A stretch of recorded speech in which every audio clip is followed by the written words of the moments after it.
Você recebeu aquele alerta dizendo sobre misantropia no celular. Eu vou te explicar.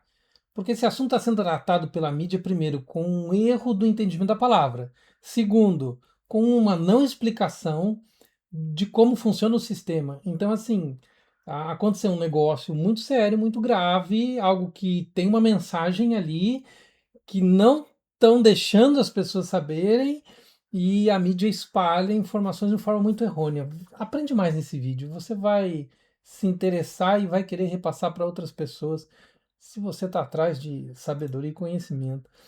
Aqui tá, ó. Misantropia em julgamento, o alarme que acusou e defendeu a espécie. Vamos entender o que, que isso quer dizer. Então, vamos ao que você xingou o alarme que invadiu tua madrugada, né? Todo o pessoal vendo o jogo do Brasil, foi em diferentes horários, né? Algumas pessoas. Então, o que que acontece? Aqui a gente precisa entender que a palavra misantropia, ela foi entregue na mídia como uma ideia de ódio à espécie, e ela não significa isso. E o susto passa em segundos, né? A pergunta certa é: por que engolimos a explicação mais rasa e paramos de pensar sobre o que aconteceu? Ah, foi uma mensagem de ódio de um hacker. Será que foi isso mesmo? Será que querem que você pense isso? O que cravaram na tela e o limite do que se sabe. O sistema se chama Cell Broadcast e ele fura o silêncio do celular, porque essa é a intenção dele, a intenção de avisar pessoas em casos de enchente, tsunami, desmoronamento, né? Então a plataforma que a Defesa Civil Nacional usa e também usada no mundo todo tem essa função, né? De trazer esse alerta, não importa em qual condição esteja o teu aparelho, né? Agora, quem fez isso e por que continua incógnito, aqui é uma questão de tentar investigar isso e saber como que o sistema foi invadido e quais são as travas desse sistema. Mas aqui a gente tem que saber que todos os sistemas têm travas e todos os sistemas têm buracos que muita gente procuram buscar para furar os sistemas.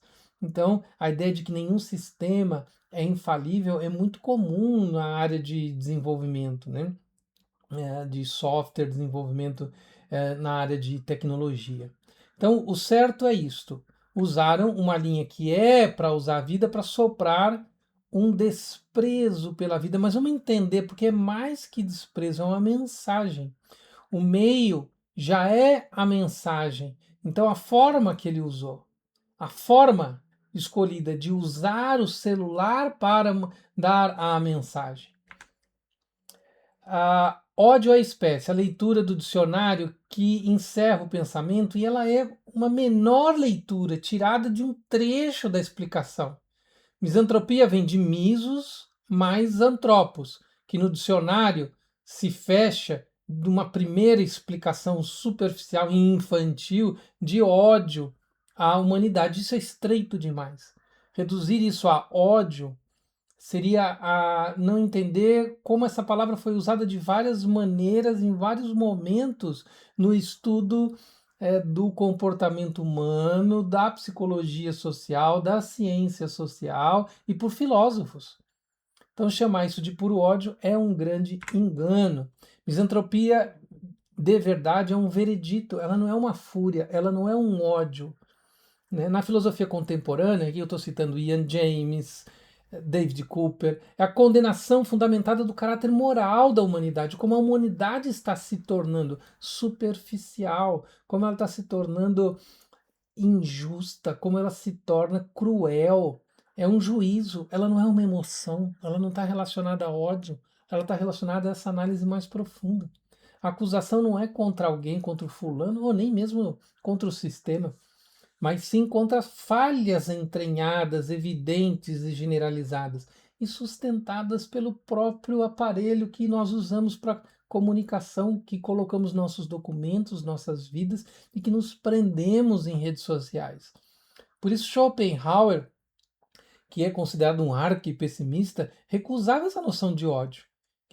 E toda a fundação da ideia de Schopenhauer, que era essa questão pessimista, que tinha isso, de descrença no comportamento comum das pessoas, baseava todo o seu desenvolvimento em compaixão, no desenvolvimento da compaixão, como salvação para o ser humano.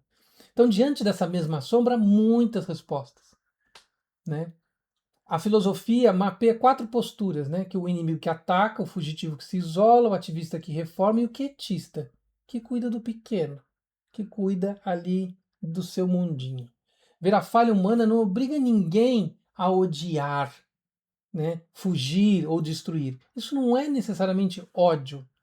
Isso é uma forma de expressão usada num sistema feito para salvar vidas, usando um aparelho que nos prende, escolhido para salvar vidas justamente porque estamos presos a ele, na maioria do tempo, e que a função e criação dele não foi para salvar vidas, né? E sim para nos prender a grandes estruturas que lucram com esse aprisionamento.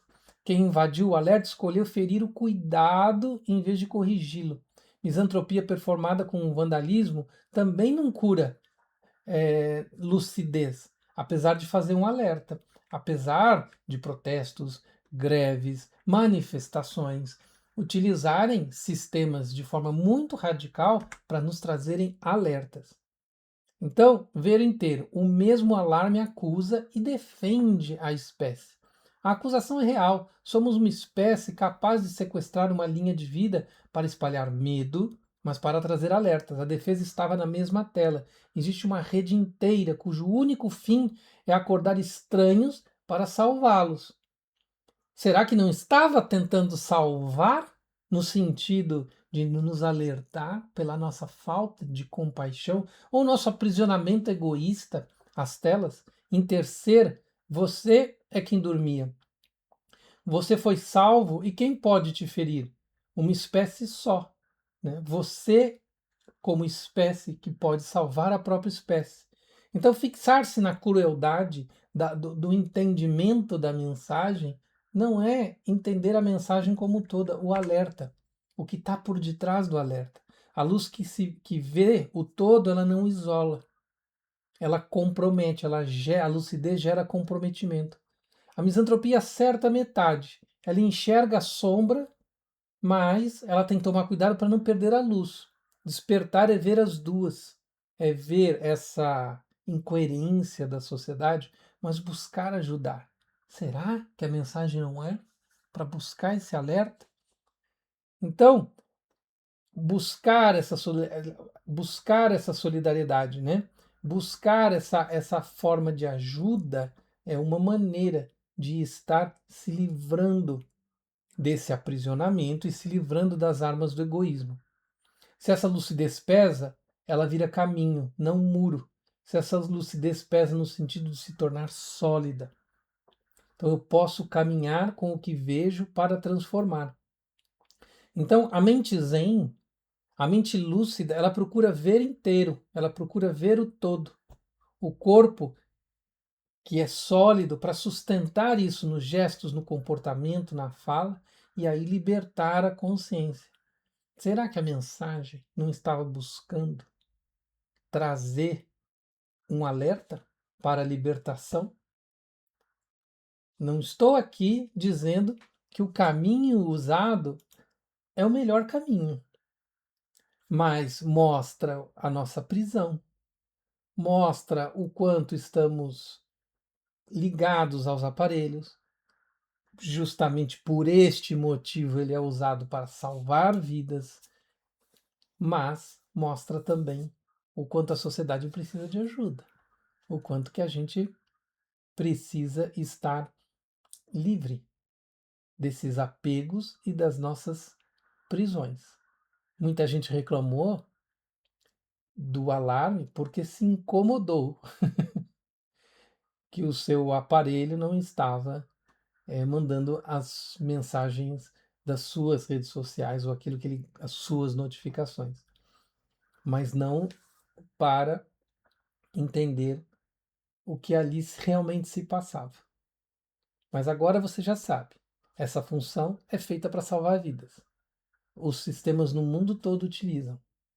Esses sistemas podem estar abertos, podem estar fechados. foi utilizado para mandar mensagem, mas existem outros processos que acontecem no mesmo aparelho de informações, de dados seus, da sua vida, que estão ali e que são sim utilizados, são sim transmitidos através dos aparelhos.